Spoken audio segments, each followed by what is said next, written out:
যতদূর জানি তিনি একজন প্রতারক এবং তার নামে অনেকগুলো প্রতারণার মামলা রয়েছে। আমাদের গুলশান থানাতেও একটি মামলা হয়েছিল, যেটা কোটি টাকার প্রতারণা। এখানে একটি গাড়ি নিয়ে উনি প্রতারণা করেছেন। তার নামে অনেক অনেক অভিযোগ রয়েছে। অনেকেই মনে করেছিল যে তিনি আইনের আওতার বাইরে, বাট আমরা মনে করি কোনো অপরাধী আইনের আওতার বাইরে নয়। আমরা তাকে 18 ঘন্টার রুদ্ধশ্বাস অভিযানের মাধ্যমে তাকে তার বাসা থেকেই গ্রেফতার করেছি। তিনি পালিয়ে বেড়াচ্ছিলেন নানা জায়গায়। আমরা 18 ঘন্টা রুদ্ধশ্বাস অভিযানের মাধ্যমে তাকে আজকে দুপুর 1:30 ঘটিকে আমরা গ্রেফতার করেছি। তো আমরা মনে করি যে যত বড় প্রতারকই হোক, আইন সবার জন্য সমান। আমরা তাকে আইনের আওতায় এনেছি এবং তার আমরা আগামীকালকে কোর্টে সোপর্দ করব। আমরা তাকে ধরার জন্য নানা জায়গায় ঘুরেছি এবং সর্বশেষ যেটি ছিল যে তিনি নানাভাবে আমাদেরকে ধোঁকা দেওয়ার চেষ্টা করেছেন এবং তিনি নিজের বাসায় থেকেও বলেছেন যে আমি বাসায় নেই।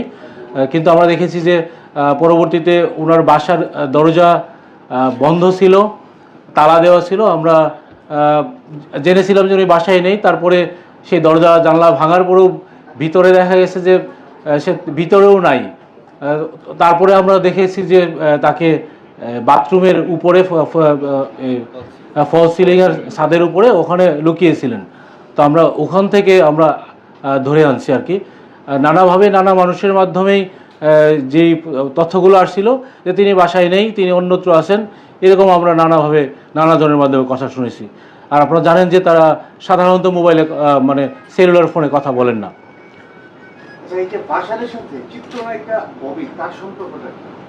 আমরা যতদূর জেনেছি বাসার তার স্ত্রী হিসেবে পরিচয় দেয়। আমি ববির যে যিনি আছেন তার সাথে কথা হয়নি। আমরা যতদূর জানি তিনি স্ত্রী হিসেবে পরিচয় দেন এবং পরবর্তীতে আমরা এই বিষয়টা দেখবো আর কি, যে আসলে স্ত্রী কি না এটা আমরা জানি না। বাসার যে পরিমাণ টাকা প্রতারণা করেছেন তার সব টাকাই নাকি ববির কাছে, এই ধরনের তথ্য আসছে। এটা আসলে আপনারা ইনভেস্টিগেশন করতেছেন, এই ক্ষেত্রে কি ববিকে আপনারা ডাকবেন, কিংবা যদি তার এই ধরনের ঘটনার সংশ্লিষ্টতা পান তাহলে ব্যবস্থা কি? প্রতারণার যে মামলা আছে এই মামলার সাথে আমরা যদি দেখি আর্থিকভাবে সংশ্লিষ্ট, তাহলে আমরা অবশ্যই তাকে আইনের আওতায় আনবো। আর যদি সংশ্লিষ্ট না হয় তাহলে তো আনার প্রশ্নই ওঠে না। আমরা কাউকে হয়রানি করার চিন্তা করি না।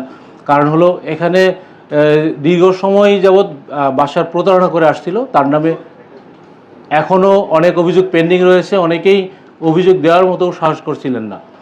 তিনি ব্যবসার কথা বলে টাকা নিয়েছেন, তিনি চাকরি দেওয়ার কথা বলে টাকা নিয়েছেন, তিনি নানা জায়গায় ইনভেস্টমেন্টের কথা বলে টাকা নিয়েছেন, ইভেন জামিন করার কথা বলেও টাকা নিয়েছেন। তার নামে নানান অভিযোগ আছে। তা আমরা যেই মামলায় আমরা গ্রেফতার করেছি এই